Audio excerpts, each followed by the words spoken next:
जय श्री राम। जय श्री राम दोस्तों। एक्चुअली आज का सब्जेक्ट ये है कि पूनम पांडे के बारे में हम आज बात करेंगे। जैसे कि कल मैंने न्यूज़ में सुना तो मैं तो 2 मिनट के लिए शॉक ही हो गई कि बिलीव करना मुश्किल था, कि विश्वास करना मुश्किल था कि पूनम पांडे की डेथ हो गई, वो भी एक सर्वाइकल कैंसर की वो वजह बताई गई है उसमें।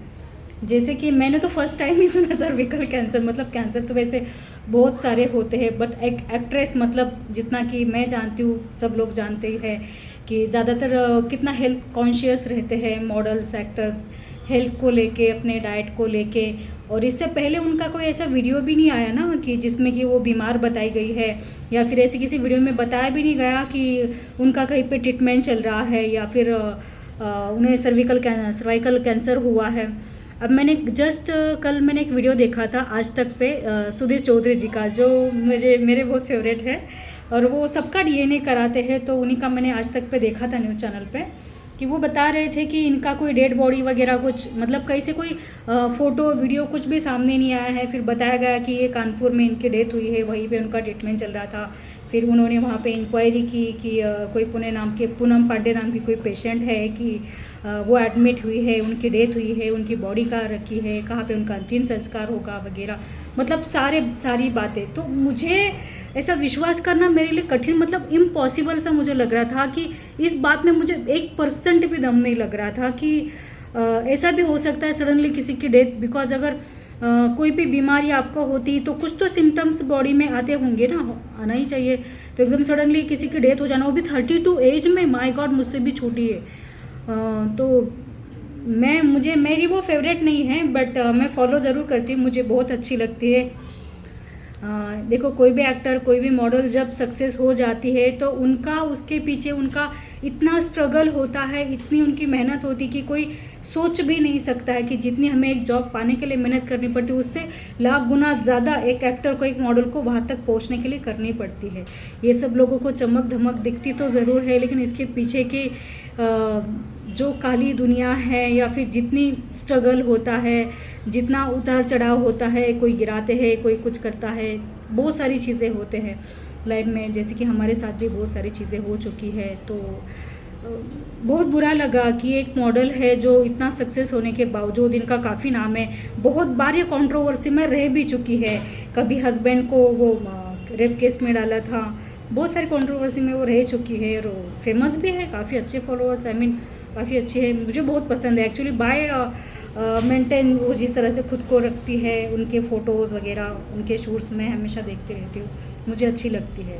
फेवरेट टीम, बट मुझे सीरियसली बहुत ज़्यादा अच्छी लगती है, क्योंकि मैं रिस्पेक्ट करती हूँ उन लोगों का, बहुत ज़्यादा रिस्पेक्ट करती हूँ, क्योंकि मैं खुद जानती हूँ कि कितना स्ट्रगल करना पड़ता है।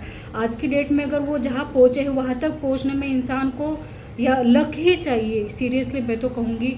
और इतना सक्सेस होने के बावजूद एकदम सडनली किसी के बारे में ये न्यूज़ आ जाती है कि वो नहीं रहा है, उसकी डेथ हो गई है सर्वाइकल कैंसर से। और कुछ न्यूज़ चैनल पे तो मैंने ये भी देखा कि ड्रग्स ओवरडोज की वजह से। मेरे को तो एक बात सच में समझ नहीं आती, बड़ी बुरी सी लगती कि जब भी कोई एक्टर की डेथ होती है ना, लोगों का सबसे पहले एक ही दिमाग में चीज़ें आती, हाँ इसने ड्रग्स किया होगा तो ये इसके ड्रग्स और की वजह से मरा। जब सिद्धार्थ शुक्ला की डेथ हुई थी ना, तब भी मुझे काफ़ी लोग बोला करते थे कि ये लोग तो ड्रग्स करते हैं, ये लोग तो ड्रिंक करते हैं, ये लोग तो ऐसा करते हैं। मैं बोली यार प्लीज़ यार, जो चला गया उसके बारे में बुरा मत बोलो। अगर उनका ऐसा कुछ हुआ है तो न्यूज़ में आएगा, हमें पता चल जाएगा, कहीं ना कहीं से ये बातें पता चल ही जाती है। बट ये चीज़ें बड़ी ख़राब होती है कि कोई इंसान चला जाता है, उसके बारे में गलत अफवाहें फैलाते हैं, तो ये बड़ी बुरी चीज़ें हैं कि जो इंसान चला गया उसको धरती पे तो सुकून नहीं मिला। अगर वो कहीं गया है, भगवान के घर वो गए हैं, तो उन्हें थोड़ा रिस्पेक्ट नहीं अगर कर सकते आप मत करो। बट किसी के बारे में ऐसी गंदी बातें करना, अफवाहें फैलाना गलत बात है, किसी के बारे में बोलना ही गलत है। मुझे बहुत बुरा लगा ये देखकर कि फर्स्ट न्यूज़ जो मैंने कल देखी थी सुबह की कि सर्वाइकल कैंसर से डेथ हो गई, उसके बाद शाम को मैं देख रही हूँ तो कोई बोल रहा है कि ड्रग्स ओवरडोज से। यार क्या पागलपंती, लोग क्यों किसी के बारे में बुरा बोलते हैं, वो बड़ी ख़राब चीज़ें होती हैं, मतलब सच्चाई जाने बिना। देखो, नशा हर कोई करता है, धरती पे ऐसा कोई इंसान ही नहीं है जो कोई गलत चीज़ें नहीं करता, गलत नशा वशा नहीं करता है। बट हमेशा टारगेट पे एक्टर्स ही होते हैं, हमेशा इन्हें गलत नज़र से ही देखा जाता है। जब भी किसी की डेथ होती है, जिसकी लाइफ में कभी भी कुछ कंट्रोवर्सी कुछ भी होगा, अगर वो बॉयफ्रेंड को छोड़ देती है, उसका तलाक हो जाता है, अगर उसका शादी ज़्यादा दिन टिकती नहीं है, तो यही बोलते कि नहीं यार, इसको तो 1000 अफेयर रखने की आदत है, ये तो एक्टर है, ये मैनेज नहीं कर पाई होगी, ये क्या घर संभालेगी, ये कोई औरत बन सकती है, कोई माँ बन सकती है, कोई बहू बन सकती है क्या, ये अच्छी बीवी नहीं बन सकती, बिकॉज इन लोगों को अच्छी लाइफस्टाइल से रहने की आदत होती है। आपको सबको आदत होती है, लेकिन हर एक औरत के अंदर एक औरत जिंदा ज़रूर होती है। शादी के बाद हर कोई बदल जाता है, तो ये कहना गलत है। मेरे कहने का मतलब है कि हमेशा एक्टर लोग ही क्यों टारगेट पे होते हैं। अगर कोई इंसान चला गया, उसको आप रिस्पेक्ट नहीं कर सकते, मत करो, कोई ज़रूरत नहीं आपके रिस्पेक्ट की। लेकिन हम्बलिंग रिक्वेस्ट कर रही हूँ कि मत अफवाह फैलाओ किसी के बारे में। अगर वो इंसान चला गया है दुनिया छोड़ के, वो आज वो इस दुनिया में है ही नहीं, उसके बारे में कोई बोल रहा उसने ड्रग्स ओवरडोज लिया होगा, कोई बोलता क्या किया होगा, क्या क्या होगा, मत करो प्लीज़। थोड़ा सा रिस्पेक्ट करो, थोड़ा सा उनकी आत्मा की शांति के लिए प्रे करो। अच्छा, आज सुबह मैंने एक वीडियो भी देखा कि जिसमें बताया जा रहा है कि पूनम पांडे ज़िंदा है। तो अभी तक तो कुछ पुख्ता खबर आई नहीं, कि न्यूज़ में ऐसा कुछ दिखाया नहीं है कि सच में वो ज़िंदा है क्या, दुनिया में नहीं है। तो मैं तो भगवान से यही प्रे करूँगी, चाहे वो मेरा दुश्मन ही क्यों ना हो, ऐसी खतरनाक बीमारी किसी को भी ना हो, भगवान करे मेरे दुश्मन को भी ऐसी बीमारी ना हो। तो लेकिन एक चीज़ अच्छी है, और वो अगर वो ज़िंदा है तो मेरे लिए बहुत खुशी की बात है, मुझे बहुत अच्छा लगेगा, बिकॉज मुझे बहुत अच्छी लगती है as a model, as a actress मुझे अच्छी लगती है। तो मैं तो भगवान को शुक्रिया अदा मानूंगी, श्री राम जी की कृपा से वो ज़िंदा हो, जहाँ भी है वो सुखी रहे, सलामत रहे। तो और एक बात है, अच्छा और एक बात है समझने वाली, कि जो सर्वाइकल कैंसर की वजह से उनकी डेथ बताई जा रही है। अब एक बात बताइए, आप में से कितने लोग इस बारे में जानते थे? कोई नहीं जानता होगा, फिर जानता भी होगा तो इतना सीरियस नहीं होगा कि एकदम से पता चला कि किसी एक्टर की डेथ हो गई है सर्वाइकल कैंसर से। ओह माय गॉड, मतलब ये इतना डेंजरस होता है, किसी ने सोचा ही नहीं। अच्छा चलो, मैंने द ललन टॉप पे एक इंटरव्यू देखा डॉक्टर क्यूटरस का, आपको अभी भी वो इंटरव्यू मिल जाएगा, मैंने देखा। मैं ललन टॉप बहुत देखती हूँ, सुधीर चौधरी का डीएनए, जब वो किसी का डीएनए करते तो बड़े प्यारे लगते हैं हमारे भी किसी दिन डीएनए हो जाए उनके साथ तो मैं तो वेट करूँगी। तो बात करते द ललन टॉप शो के बारे में बात करती हूँ। तो ललन टॉप में द डॉक्टर क्यूटर्स आई थी, इनका पहले भी गायनेकोलॉजिस्ट, ये गायनेकोलॉजिस्ट है एक्चुअली, बहुत बड़ी गायनेकोलॉजिस्ट है। तो इनका पहले भी वीडियो आया था, कैंसर को लेके आया था, ब्रेस्ट कैंसर को लेकर आया था, मैंने वो भी इनका देखा था। सर्वाइकल कैंसर जब मैंने देखा तो मैं भी शॉक रह गई, कि मेरे लिए भी यकीन करना मुश्किल था कि मतलब जल्दी सिम्टम्स पता नहीं होते। उन्होंने बहुत सारी चीज़ें इसमें बताई कि अनसेफ सेक्सुअल रिलेशन वगैरह की वजह से होता है। मतलब उसके देखो, कोई भी बीमारी का रीज़न एक ही नहीं होता है, बहुत सारे रीज़न होते हैं, क्योंकि हमारे ये गीला शरीर है, तो इसमें कब क्या हो जाए कोई नहीं बोल सकते। और ख़ासकर एक फ़ीमेल, उनको पीरियड्स आते हैं तो बहुत सारी कॉम्प्लिकेशंस होती है, कभी ब्लड ज़्यादा होता है, कभी कम होता है, कभी आफ्टर मैरिज पिल्स वगैरह खाते हैं, तो वो पिल्स की वजह से बॉडी में बहुत सारे इफेक्ट, साइड इफ़ेक्ट जो भी है होते होंगे डेफिनेटली। तो हो सकता है उसकी वजह से कैंसर होता होगा।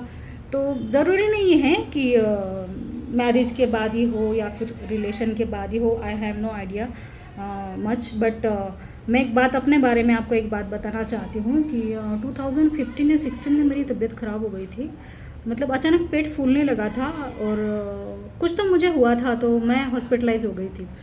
हॉस्पिटलाइज हुई थी, फिर मेरा सोनोग्राफी करवाया डॉक्टर ने, तो उन्होंने कहा कि आपका टेस्ट करवाना पड़ेगा। मेरा टेस्ट वगैरह करवाया, तो यूटरस में सिस्ट बताई गया था, बट वो सिस्ट बहुत छोटी थी, छोटी मीन्स तिल जितनी बताई गई थी। तो डॉक्टर ने यही बोला था कि इसका ना ऑपरेशन ही होता है, आप या तो ऑपरेशन करवा लो, अगर आप ध्यान नहीं दोगे तो आपको फिर किसी दिन इसके चांसेस होते कि कैंसर में कन्वर्ट होता है।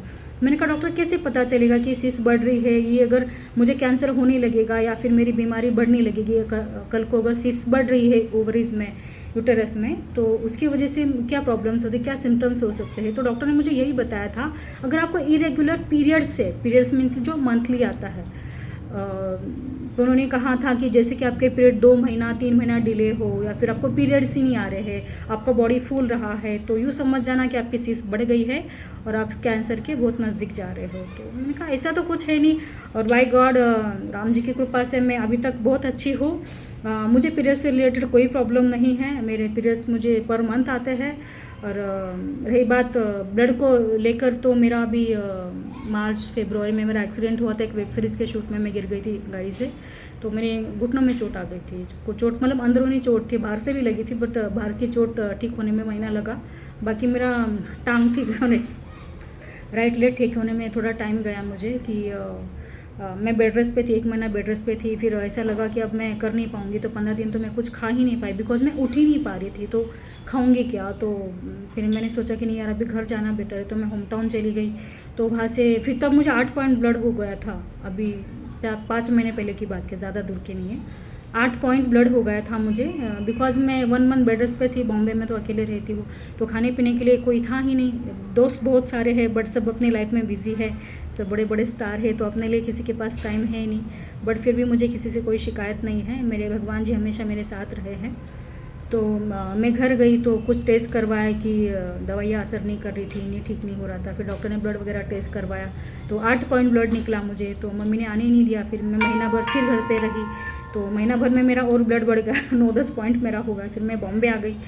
तो बॉम्बे आ गई, देन मैंने वर्क स्टार्ट किया। तो अभी सडनली मुझे याद आया कि जब मेरी रिपोर्ट आई थी 2015-16 में, तो मैं सोच रही हूँ कि देखो मुझे तो वैसे कोई प्रॉब्लम ही नहीं है, मैं बीमार भी नहीं हूँ, पीरियड्स को लेके कोई इशू भी नहीं है।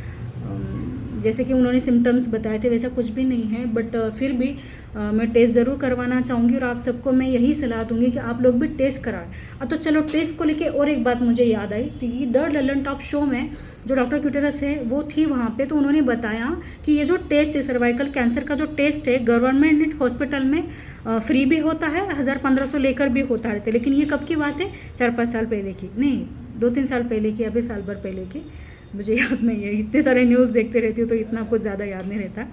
बट वही इसका कुछ 1000-1500 चार्जेस बताया गया था। बट उन्होंने जब टेस्ट करवाया प्राइवेट हॉस्पिटल में तो उनको 2500 समथिंग कुछ लगा, ये साल भर पहले की शायद बात है। बट अभी इसके चार्जेस बढ़ गए होंगे, तो उनका शायद 3000, 4000, 5000 जो भी इनका टेस्ट होगा सर्वाइकल कैंसर का। तो मैं यही कहना चाहती हूँ, यही पूछना चाहती हूँ एक्चुअली, गवर्नमेंट हॉस्पिटल्स जो हमारे लिए दवाइयाँ अवेलेबल करवाते, तो मैं उनसे वही रिक्वेस्ट करना चाहूँगी कि अगर इतनी महंगी अगर ये इंजेक्शन्स है, ये डोज है, तो आम जनता, आम लोग कैसे कर पाएंगे। जैसे कि कुछ डॉक्टर्स के इंटरव्यू आए हैं यूट्यूब पे कि कोई बोल रहा है कि हर 3 साल में करवाना चाहिए, कोई बोल रहा है कि हर साल करवाना चाहिए। बस साल भर ही सही, आम जनता के लिए 3000-5000 बड़ा अमाउंट होता है, तो इसके लिए क्या सोल्यूशन है। तो ये बड़ी बुरी बात है यार कि महंगाई तो दिन ब दिन आसमान छू रही है। चलो ठीक है, कोई बात नहीं, बट ये जो सर्वाइकल कैंसर को लेके है ना, कि बड़ी दुखी वाली बात है कि जैसे कि मैंने देखा पूनम पांडे का, तो मैं हार्टली में मुझे बहुत फील हुआ कि यार हमने क्या खो दिया, जबकि कभी मिले भी नहीं हैं, जानते भी नहीं है। बट बहुत बुरा फील हुआ मुझे कि वो भी डेथ कैसे हुई कि सर्वाइकल कैंसर की वजह से। तो एक्सेप्ट करना हमारे लिए मुश्किल है, खासकर मेरे लिए। तो अभी क्या है नहीं है, अब तो पता तो चल ही जाएगा। अगर है तो थैंक गॉड, मैं तो यही कहूँगी कि वो जहाँ भी अच्छी रहे। बट ये जो सर्वाइकल कैंसर की जो डोज बताया जा रहा है, जो इतना कॉस्टली है, तो आम जनता कैसे अफोर्ड कर पाएगी। अगर कोई उससे पीड़ित है तो वो कैसे वो डोज ले पाएगा, या फिर अगर किसी को टेस्ट करवाना है तो वो कैसे वो टेस्ट करा पाएगा। तो मैं यही रिक्वेस्ट करना चाहूँगी गवर्नमेंट हॉस्पिटल्स जो इनके इंचार्ज वगैरह है, बट कि ये जो डोज है, ये जो वैक्सीन है, ये फ्री करवाए, या तो इतना अमाउंट करे कि एटलीस्ट जो गरीब जनता है वो दे पाए, वो टेस्ट करा पाए और 2 दिन ज़्यादा जी ले। तो थैंक यू सो मच दोस्तों, और हम प्रे करते हैं कि पूनम पांडे जहाँ भी हो अच्छी रहे, और rest in peace. Thank you so much दोस्तों, जय श्री राम।